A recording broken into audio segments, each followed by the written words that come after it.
बिस्मिल्लाहिर्रहमानिर्रहीम। जब किसी जानवर का थन कम हो जाए, एक या दो थन छोटे हो जाएं, या फिर हैवाना छोटा बड़ा हो जाए, हैवाने का बैलेंस बराबर ना रहे, या जानवर के थन बंद हो जाएं या खराब हो जाएं, तो इनका इलाज क्या किया जाए। आज हम इस टॉपिक पे बात करेंगे। मैं हूं आपका अपना खालिद मिसाली और आप देख रहे हैं NK एनिमल्स टीवी।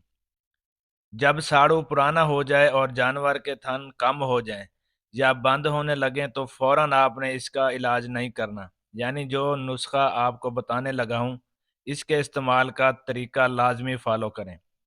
सबसे पहले अपने जानवर को ड्राई करें। यानी अगर आपका जानवर गब्बन है और वो 4 माह लेता है तो आपने इंतज़ार करना है और आखिरी 2 माह में ये नुस्खा इस्तेमाल करवाना है। इन 2 माह में जानवर से दूध लेना बिल्कुल बंद कर देंगे ताकि ये नुस्खा मुकम्मल तौर पर अपना काम कर सके और जानवर के थन खुल जाएं।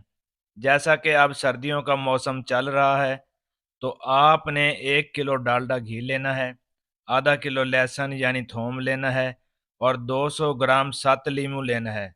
सत लीमू जिसे आम जबान में टाटरी भी कहा जाता है। नुस्खा बनाने का तरीका कुछ इस तरह से है। किसी बर्तन में डालडा घी को डालकर गर्म करने के लिए रख दें। लहसुन थोम को ग्राइंड कर लें। अगर ग्राइंडर ना हो तो थोम को साफ करके कोट लें।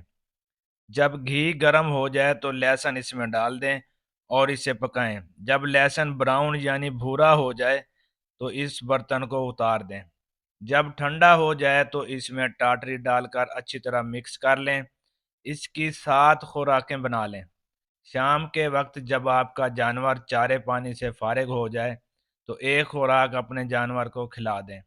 ये अमल जानवर के सोने तक जारी रखें। इंशाल्लाह थन और हैवाना बराबर हो जाएंगे। अगर ये नुस्खा गर्मियों में इस्तेमाल करवाना है तो घी की जगह सरसों का तेल 1 किलो डालेंगे और खुराक एक दिन छोड़कर एक दिन बाद अपने जानवर को देंगे। इस नुस्खे को सदका जारिया समझकर दूसरे किसानों के साथ लाजमी शेयर करें और दुआओं में याद रखें। अल्लाह निगहबान।